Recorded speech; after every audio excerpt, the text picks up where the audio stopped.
Welcome back to part 2 of my interview with Heidi Kraay. In part 1, we left off with Heidi sharing her experience on facing the feeling of imminent death. On this episode, we begin with Heidi describing how she came out on the other side.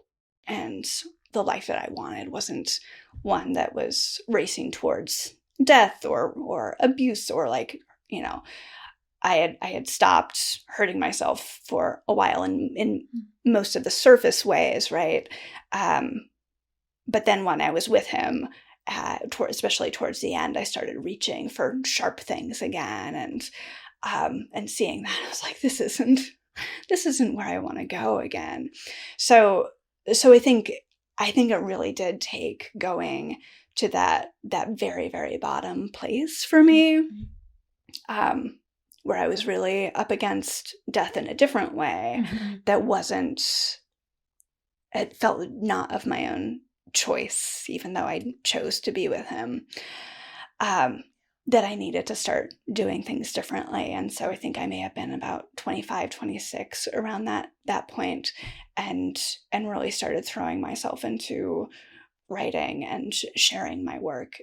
I had been writing before and sharing a little bit, but really, really pursuing it in a big way. Like, I feel like I've been such a late bloomer in a lot of ways. I see so many of my students are like, I'm just baffled by how far you are already, because I'd often start and stop and go like 12 miles back.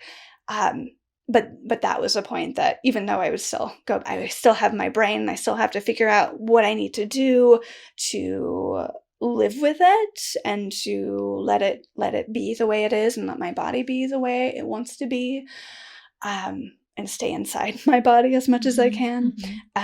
Anyway, so that was really when I wanted to continue and really suck as much as I could out of the marrow of life. Though I think still a lot of fear and things just from before, knowing that the times that I've left this area and gone on big adventures were so destructive that I think a lot of that has mentally held me back, still keeping me in certain like good practices, but still like I could be bigger. I could be more the person I want to be. But then around 30, so going back to when I come to the other side, it was right at 30 that my dad was going into hospice, and I was about to go into grad school. So it was that summer that seeing that death right up front and being right with him when he died too. And partly choosing the school I went to go to because it was low residency, because I thought he would possibly be around, or probably be around, that I would keep being able to take care of him a little bit. Why I chose the school I went to. So I think coming on the other side of that was a different view of death, both of that and also several friends who around and before that time and after that time had either died by suicide or way too young from sickness, or jumping a train or something like that. And so that look at grief that I think I had a shaky relationship with, that we all have different relationships with, helped me see a different view of death than one I may have enamored a lot more as a kid. And then getting into this space that we're in now, where you could just get into it so much easier, right?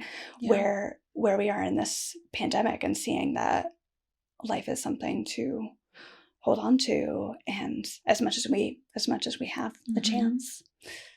Another long story.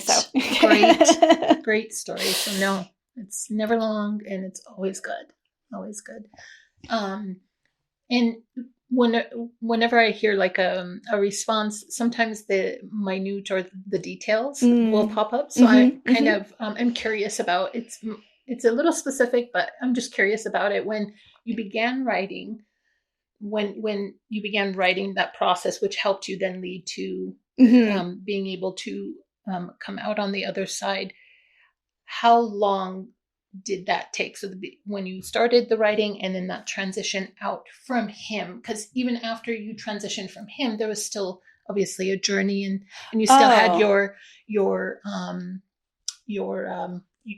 like you said, you had your thoughts, your feelings that you had to work with that, because that's the leftovers that from there. And I'm just curious, and the reason why I'm curious how long it takes is because I think that's where it hits home a little bit for me, that when a realization of something, whether you're conscious of it at the moment or not, but that process, that action that you take, the length of time varies for everybody. Yeah. But sometimes when you are aware of it and you try it, and it's like, how long does it take? Like, is this something that when will a shift occur of some kind? Do you know what I mean? And so that's why I'm curious about it, because I think it's so relatable in so many facets or genres of people's experience, if you will, from being able to fully break from him and then continue on that journey for you, where you can begin exploring yourself wholly without that influence. Yeah, I mean, I think there are stages to that answer.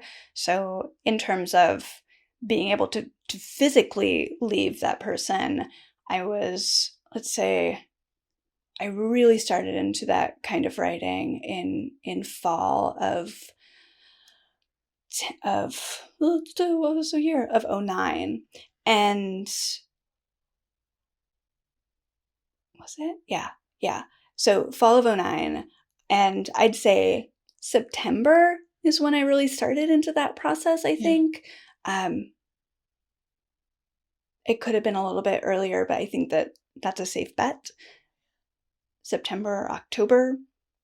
And then to the point that I was seeing something was wrong, I started actually rereading some of the stuff. I think I really started rereading some of it around the 6-month mark, because I wanted to pile up some notebooks. And I think it was June that I walked out the door on the phone with my mom and telling her that this is like, I'm ready to go. And she's getting plane tickets set up. Was it June? I think around June. And it could have been May. So around June. And then, going back and telling him was another factor. But pulling out and, working through his anger and violence, and just getting out the door after he zoomed off to wherever he was going. I didn't go back much, except to grab maybe a little bag, hoping that no one else was there. And they got me on, like, a friend of my parents got me to the airport. And it's so much of it is a blur around that time. Yeah. But then, as far as breaking away fully, there was a lot of messy stuff to deal with once we got back to this area, and trying to get me a space of my own, and then trying to get any of my stuff back from the place that they had ultimately trashed.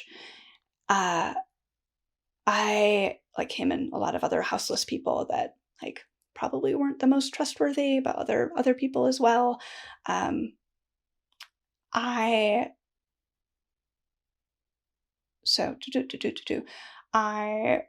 got a new space and started trying to get stuff together, like little jobs, little anything.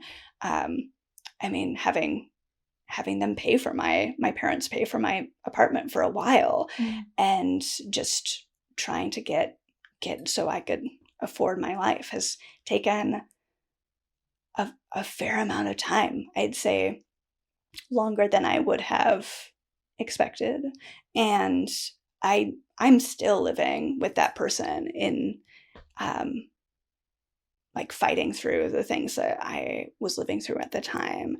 So anytime I see a white van, like the one that we lived in, or the Land Rover Discovery that we for some reason bought together, that I used all my credit on and had to keep paying off long after he had like crashed it wherever he was.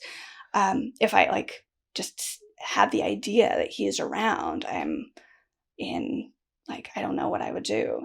It's still, so I don't know if I'm really past it, but it's something that I'm living with and working through. So I'm not sure if that's answering your question. It does. It does answer the question, and it makes perfect sense. And I think it's like friendly reminder that the start of something doesn't mean that necessarily there has to be an end of some kind where you achieve.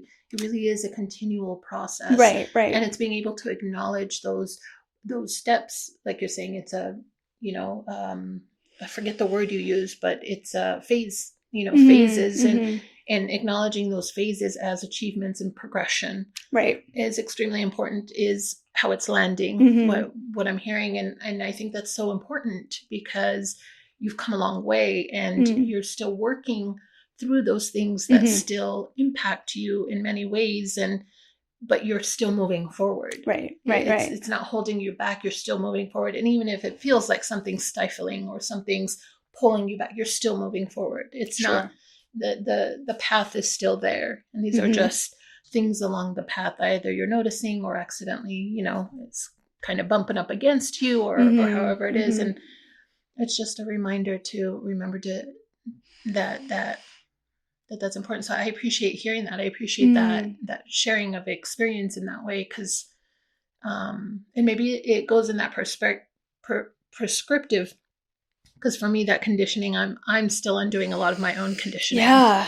And so mine is really hitting that prescriptive. It has to be like very corporate, very rigidness. Right. And sometimes I feel like it comes across, even though that's not the true self, if you will, that I'm trying to get in there.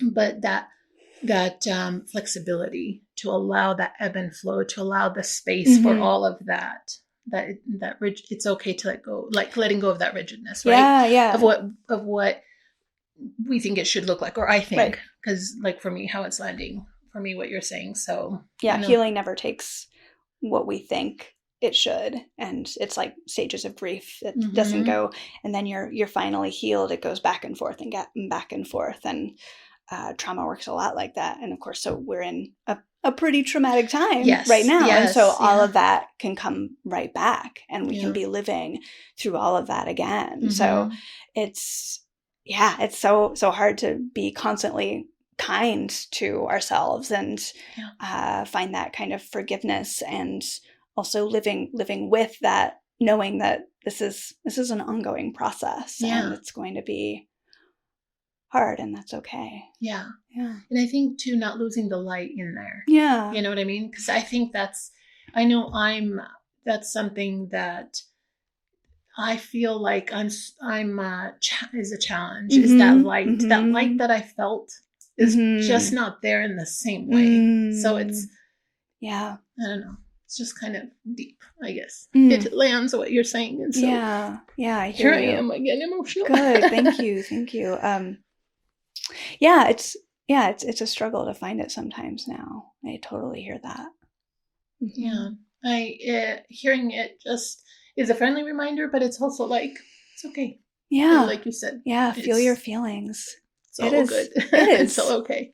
It is rough out there right now. Yeah. So I think that we spend a lot of our time denying that, or at least I'm really good at being in that river of denial, and it's easy to put up those walls, or we learn how to do that, right? But how do we live where we are and still manage to find lightness too? It's a really great question. I think of so many people living in I mean, we're also so privileged right now. Like, I'm so privileged in this place where I can be vaccinated and healthy, and I can seek out at least waiting lists for mental health clinics. It's such a long waiting list now, right?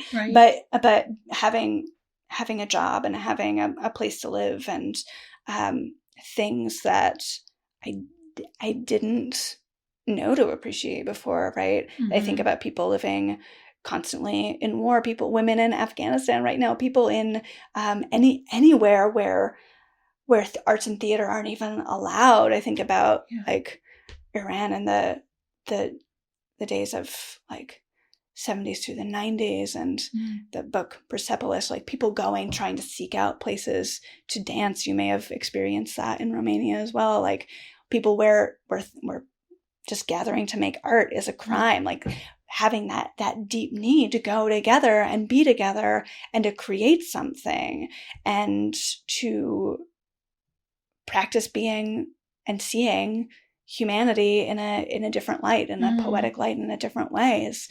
It's so necessary. So I think that we can trick ourselves in this world where, at least in this country, entertainment rules over art, and sometimes they can coalesce and they can coexist.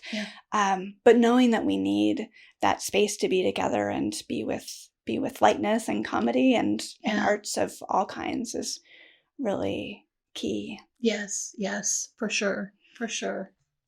I agree. Oh, I like the way that is very soothing, the way you're saying it. So I love it. So in everything you're saying, it makes me think of what you created and sort of the work that you began to produce. I think it's a good transition into taking that experience, and how did your producing your work then sort of begin to evolve, and you beginning to explore, like creating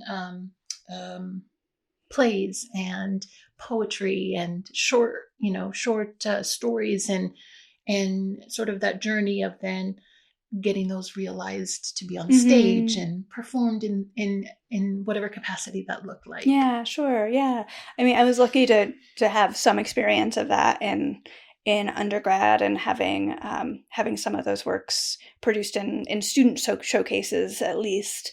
And then right before I left left in the van, I had a piece that came out as a collaboration with something that was going on at the time called the Boise Experimental Music Festival. And they were really awesome in offering this space in a collaboration with a musician and creating a piece of theater there, like super fringe, low budget, but a lot of fun. So I think that I had that touchstone to remember that was something where the last time I had felt myself.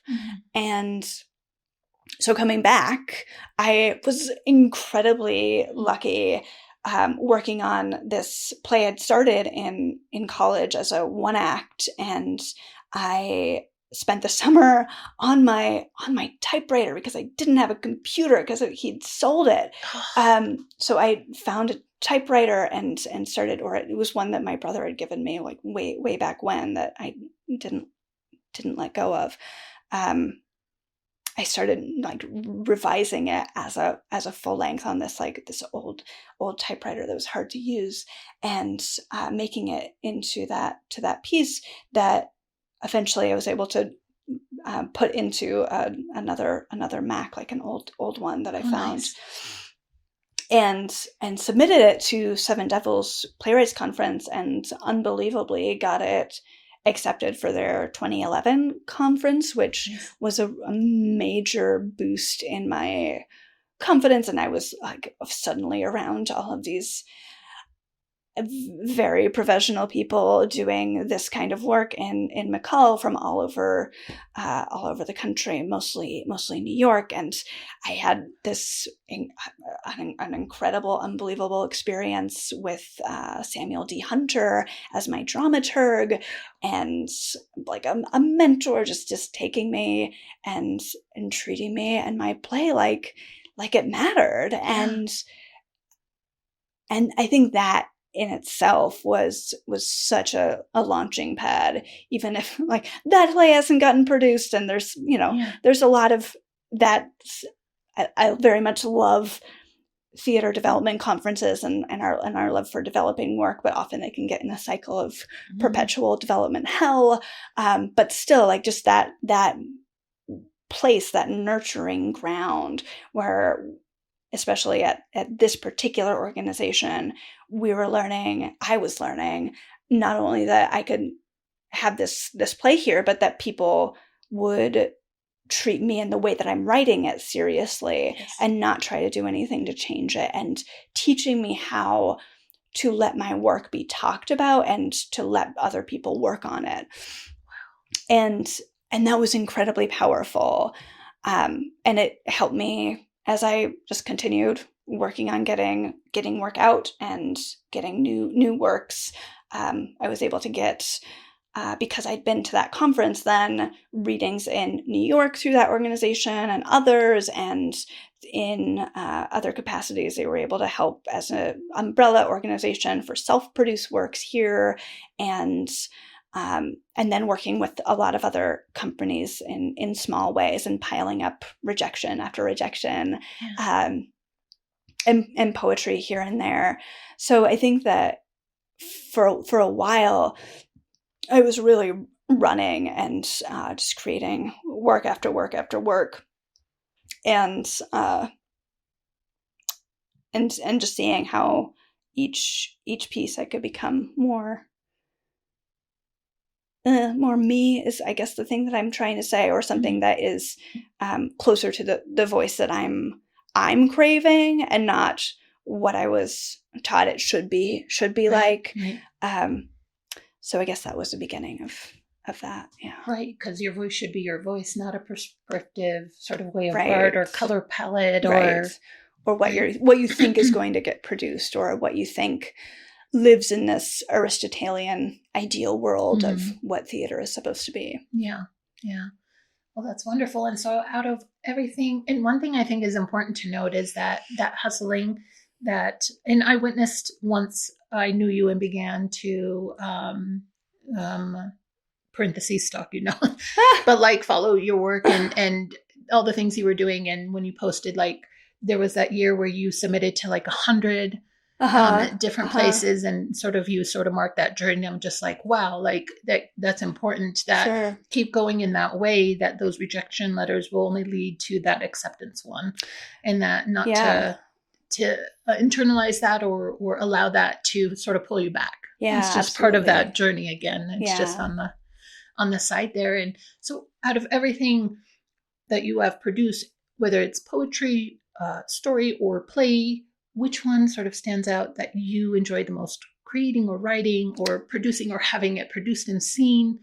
Which one did you, I guess, both enjoy creating, writing, getting that story out, and then also, because that doesn't necessarily mean that you liked necessarily how it ended up being produced and come out, right? Like maybe the production could be a favorite one, could be different. Yeah, I mean, they're all different, and in terms of enjoying the process, it's interesting. They're very different processes for me. And even though I started writing poetry as a kid, I feel so much I'm an amateur in that world, or in like the fiction, short fiction, or longer fiction, or essay world, or anything like that. But it was a reverse of that when I first started studying playwriting, and I felt very much a duck out of water. I had no idea, no concept of the form, and I think because it was so hard for me, I kept just bullheadedly coming back and saying, like, the structure is so rigid, at least the way it was taught to me, and I don't, like, I'm just like having such trouble like fitting myself into that or what it's supposed to be. So for a long time, I don't think I enjoyed that at all. But I think that the way that especially through practices that I've learned from people like Natalie Goldberg or Julia Cameron with The Artist's Way, or I'm looking at my shelf, Luis de Salvo with Writing as a Way of Healing and The Art of Slow Writing, and other processes that are much more about the subconscious first draft that comes out how it comes out. And there are a lot more playwrights right now working in that zone now, so that now screenwriting feels like such more of a rigid form. Yes. Or other forms too. But I think that I see them more as the long form, like what is the elephant or blue whale gestation period, right. And what is, for me, the way that I write poetry or other forms, it very much comes from that first thought writing practice, taking it and chopping it up, whatever was first coming down, and then seeing what has heat and seeing what I can bring to put more into that. And sometimes trying to put it into a specific form as well. But where I see playwriting, though it could have this rigid form, I'm trying to approach it from a more physical way that both as a writing process, over time, figuring out what are the things that these characters are feeling, seeing, and doing, and how do I mash this all together more collage-y. So I think that I've started, even though first drafts for me still feel like I'm like trying to push out blackheads, or I'm like just clawing through something like a chalkboard or something like that at first, just like just getting the first thing out. Then once I have something to work with, that clay or something to mold with, then I can play with that for a while. And then it takes a much longer process to get it developed and hopefully read and seen and maybe someday produced. So yeah, I think that maybe in time sense, they live in these different senses of time, but I love the process of writing all of them. And I love for them, the more that they get seen, the better.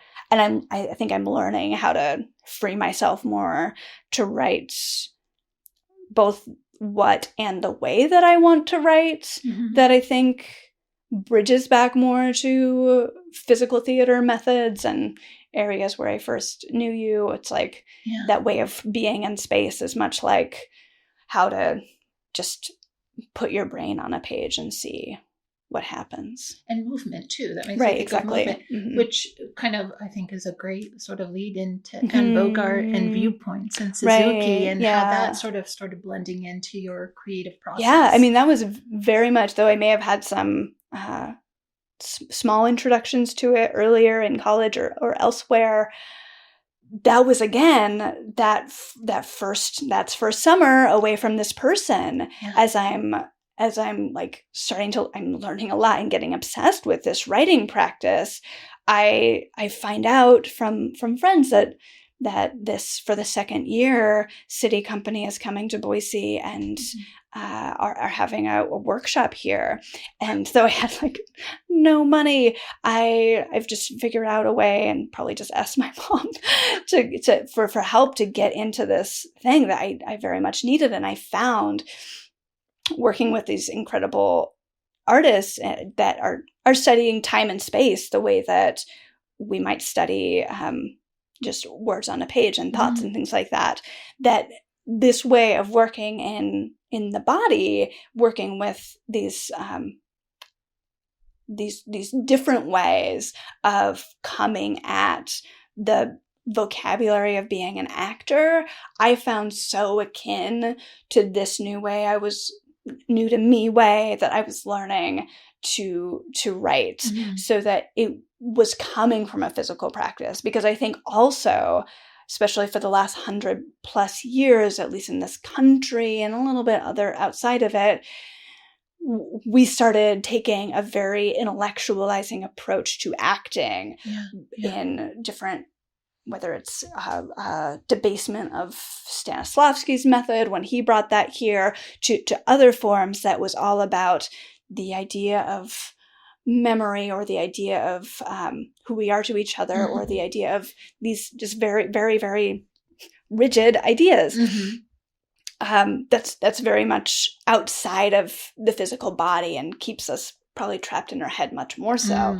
So, and Bogart, learning about the viewpoints that was started by a dancer, a postmodern dancer, Mary Overly, in the middle of when she was taking a break from New York and being in Montana with all this space and time, started looking at these different ways of seeing space and time. And then Anne Bogart took that, and with Tina Landau and her City Company in New York, SITI, the Saratoga Institute of Theater International, Saratoga International, something like that. So taking this amazing group of physical actors, and helping them like together, learning with them how to utilize this vocabulary to create something together, while they were also collaborating overseas with Tadashi Suzuki in Japan with his Toga Company, which is Suzuki being a much more classically based, but also postmodern form that takes ancient Japanese practices of theater, Shakespearean drama, ancient Greek practices, ballet, and mashes them together into this incredibly somewhat militant, martial arts almost, way of all to bring out the voice through strengthening the legs and the core.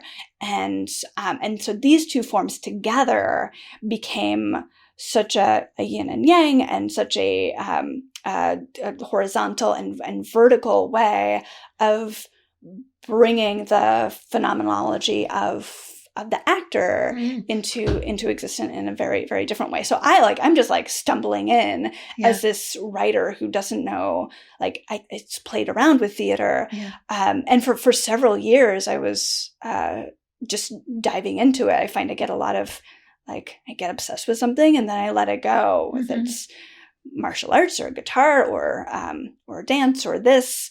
And it really fed this idea of physical theater, writing from a physical way, how I can write in a way that actors of this kind of caliber who work in this, again, physical way, in this way that takes something from being in a living room set into being this gigantic thing that could be performed in an ancient Greek theater that's half made for the gods, or an opera, an outdoor opera stage. How can something that has been trapped in living rooms and kitchen sinks for 100 or so years then explode out to being something that is as grand as what Sarah Rule makes, or Eric N., or all of these people who take something that and put it back to where it once was, which is this giant form. So I got very fascinated in that world, and still am, though I've been trying to keep putting up boundaries to give myself more writing time, especially the more I'm teaching. So I haven't been practicing in the same way, but I still have a deep love of that kind of physical practice and that kind of devising theater and people coming together to create something that is incredibly visceral and tangible, because what it does is it takes whatever is happening on stage and it is in relationship with the audience no matter what. But when it's being driven in such a physical way and sensory way, then whatever's happening in your mirror neurons in the audience is going to be replicated or is going to replicate what's happening, what you're seeing on stage, so that you are experiencing what's happening. And that happens no matter what, if you're seeing something on television. But when you really start to mine that by digging even further into the physical potential of what's being created, and not just in the text, but also in what's happening on stage and how it's being presented, then the capacity or the possibilities of that are much larger, I think. Yeah. Oh, I just love that. One thing that always remained with me and that I took and applied it, because I think it's very applicable, not just in the performance, but in life, just in being, in walking across the street. Yeah. The idea of being still, and not still like not moving, but yes, that too. But the stillness of the awareness of everything around you. Yes. That quiet space where you see and feel and hear everything, and that everything you need is right here. Yeah. You have everything you need in your hands and your feet and your movement. And the idea of movement the movement lending itself to the emotion. Like that was a wonderful thing to explore and understand and better apply. And then to be able to see how that movement provokes that feeling just in life when you're, and then being in the viewpoints Saturday morning, which was a favorite to attend, seeing it just in tempo in life. Like I began seeing things different. It's like when you learn something new and your mind shifts and then your world just seems new again. And that's how it felt. It felt for me very like new, and I could hear. And even now, like I'll tell my kids and I'll be like, wow, I see a tempo happening right now. Like people crossing, or just the way I'm driving, or the way I'm being, or the way interacting. And that's, I don't know, there's something just so clear about it, but yet so complex as well, and simple, but yet not simple, and all of those things together. Yeah. And that summer that I participated in the city, I experienced, like you did too. I had to scramble for the money totally. It was and it was worth the experience. It was very challenging body wise. So there's, so that was, wow. That is great. And it's great because look how long it's still held, even though I haven't been able to sort of go back and then viewpoints once that I don't see, I don't think it's going on anymore because just of things, life, transitions that need to happen. And so I don't know. I just think it says something when you can take it with you and maybe redirect that in your head. And how can I bring something from my past experience to the stage? How about I bring what's happening right now? Yeah. To what's going on. Yeah. It's such a study in presence and awareness. And one thing I remember Barney O'Hanlon saying a while ago is if we could all just live with a little bit more presence and awareness, then what a different world it would be. So anything that you can do to practice those things, although I haven't been able to revisit that for a while. It's been a couple of years since I've been deep in it. Then the studies of also Alexander practice, the technique that I started bringing from graduate school, and whether it's yoga or meditation, we have to find it where we can find it. And I should probably get back to it at some point. Yeah, right? No, I hear you. Well, I mean, right now we're kind of in a thing worldwide, right? Like we're trying to work through. I love the way you say that. Something's going on out there, like that's naming it without naming it. I like that. So just a couple more questions. Great. And then, I want to respect your time as well. One is, what project are you currently working on, and where can people go to sort of, see all the great things you're doing, so that way I can also list it as well. I'll have it in the comments also. I've been working on a chapbook of poetry that I'm finally getting a collection. I think I started several chapbooks over the last 10 plus years, but I think this is one that could possibly go somewhere. So it's mostly specifically poems from that are based on water. So a lot of water poems. So that's in process. And I'm also in conversation with my grad program at CIIS. They are working on a podcast called Artifact. Oh, nice. And I was sent an object, it's right over there, that art shadow box, that I'm going to be turning into something and just talking about my process and making it. So Nice. That'll come out sometime in the spring, and I can send that out when it does. But through that project, I believe I'll be working on this thing I started this summer through a virtual playwriting retreat with Eric N. That started into the century form that I got obsessed with. This form of essays that is basically a list of 100. Are you familiar with this? So it's a list to 100 where there is where every new number is a different thought or idea, but they might link together as a whole.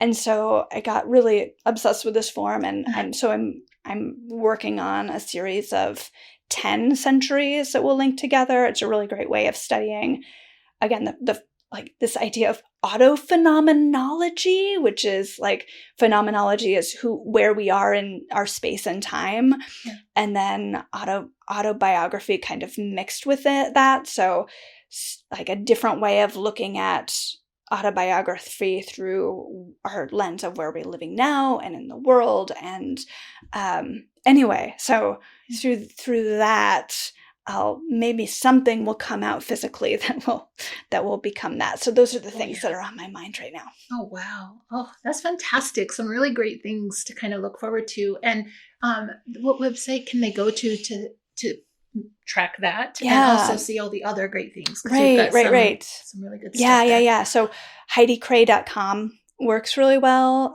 And I should also say that this last fall, I've had the good fortune of having a 5-minute play called Dream Song that's been all over the world now because of this wonderful organization called Climate Change Theater Action.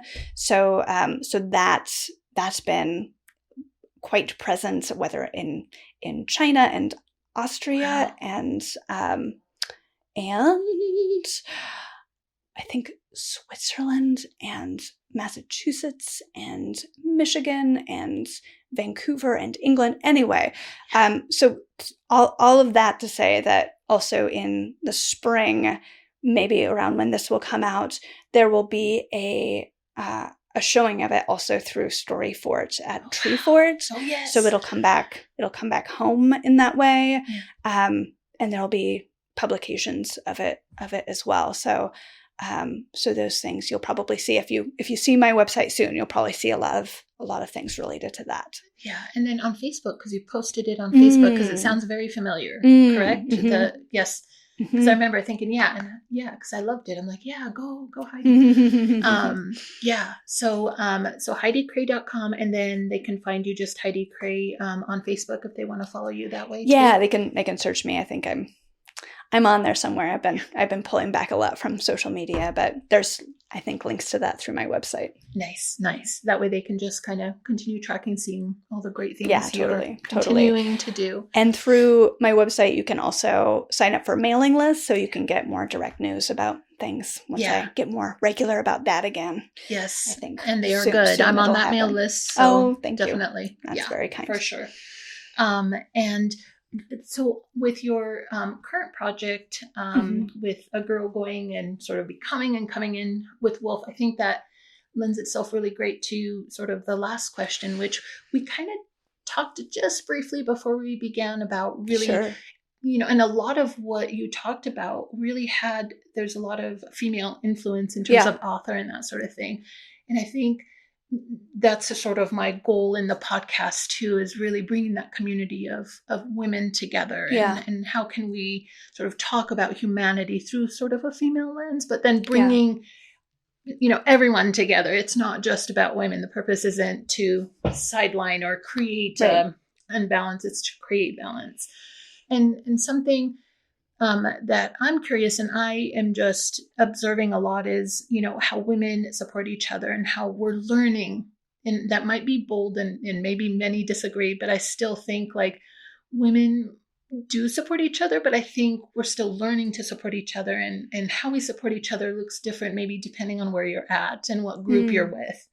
Right. So I'm curious, just from your own experiences, sort of perspective, what does women supporting each other sort of look like through your lens, and how can that community of women like truly supporting each other, not the surface level support, which I think many women, and myself included, I have become aware of my own sort of sometimes superficial, great job, and then I'm feeling, or maybe there isn't any feeling. And how can that space sort of authentically be created with each other? That's a great question, and I don't know if I have any answers, but things that we can keep always practicing is like something that my sister and I created and are in process of creating is a piece that's really looking at what are women going through, and then what are women going through specifically now.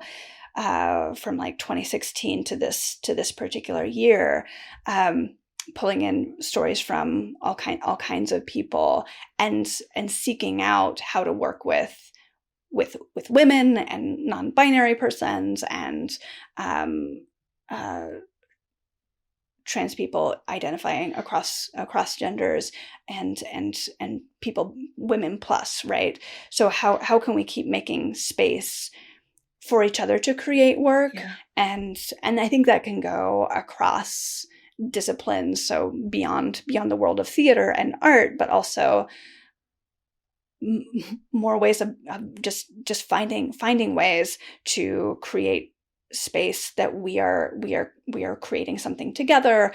I would like to create more writers group for women again, and things like that, where there are active ways to bring people together and to make something and to share something, to move it forward. So I think that maybe within those conversations, those worlds of I remember we were talking about the abundance versus scarcity models, right?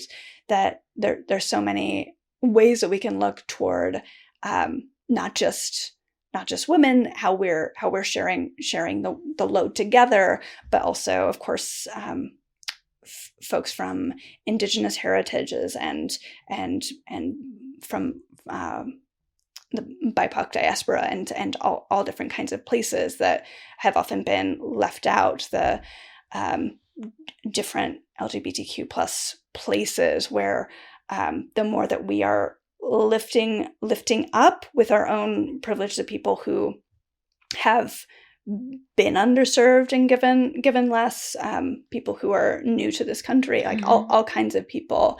I think that the more that generosity lends a hand, hopefully the more we can keep carving space out for each other and ourselves, and understanding that there is enough and that we can claim more. I think that, it's such a good question and such an ongoing question, but ways to nurture ourselves and our own voices and stories are so key, to reach out to people and have these conversations like you're doing right now, to keep mentoring and teaching each other, to keep asking questions. I know I want to ask my mom so many questions before it's too late, and just to figure out like how do we make space for ourselves and each other. I think that, like you mentioned, me submitting 100 plays at one point. I think I tried the last I tried to have a big number is like something like 250 or something, and I'm hopefully we'll get to that with 300 space again. But I'm such a baby, such a newbie compared to so many who put out like 500 a year, which is really different in a pandemic. We're living in a really different pandemic world. And so I'm not saying you have to push out your work that much, but I have noticed that people have talked about the way that men share their work and the way that they present their work. And often they will send it no matter, not all of them, of course, but it is very common of a man to take it and submit it anywhere with like not even considering what the specifications are being asked for. And they'll like share their work with abundance and just such pride and just like speak of it, even if they don't know what they're doing, right? It's true in the business community world too. And part of me is like, oh, don't do that. But also part of me is like, why don't we do more of that as women and women plus peoples? That not to say that it's on us and that's a problem, because there's so many problems and bias and things that have been going on from thousands of years beyond in allowing women's stories to be on the stage, even speaking for playwriting. That is a pretty new thing, relatively speaking. But I think that if we can keep encouraging each other to have that kind of boldness, but maybe being mindful too that maybe you should, maybe you can know what fits you as well. Yeah. But going outside of what you think, right? Going outside of that boundary that we make for ourselves that we think is so caging. Yeah. I think I'm like talking to myself more than anybody else, right? That we have these definitions of what we can do and can achieve.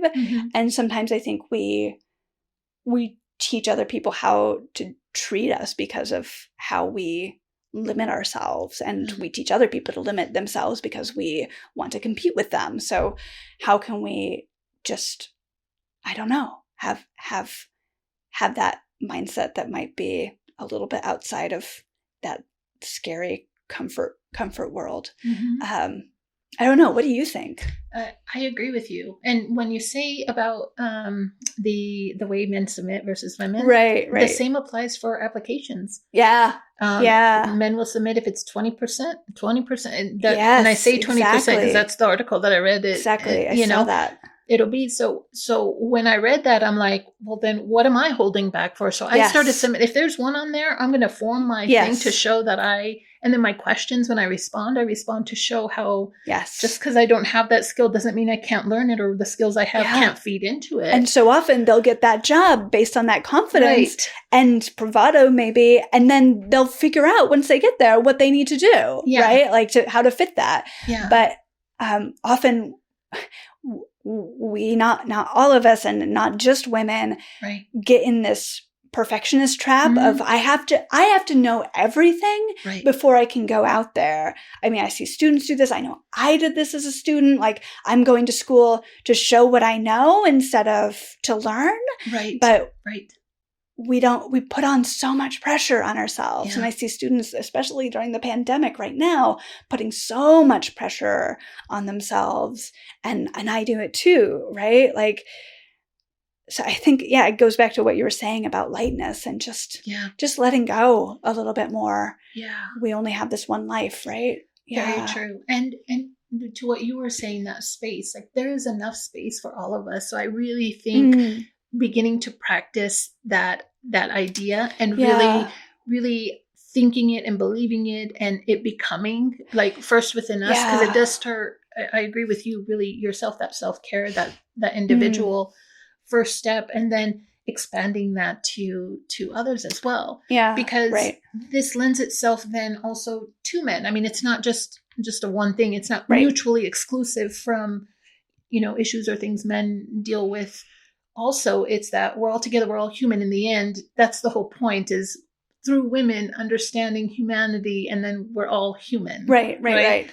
And I think there's space for everyone, but that conditioning that there isn't, I think really it creates that competition, and it's not necessary. We can compete, and we can also feel our feelings, but then we can be happy and support each other as well. And then we can also take the steps, and you mentioned this briefly, to create that space for others who don't have that opportunity, or maybe they're could provide that voice of more diversity. How can we participate to create that space for them? Yeah, absolutely. Right. Yeah. And I think that's in service of the community and building that humanity. Right. And I think that makes me think, how can men do that for women? Yeah.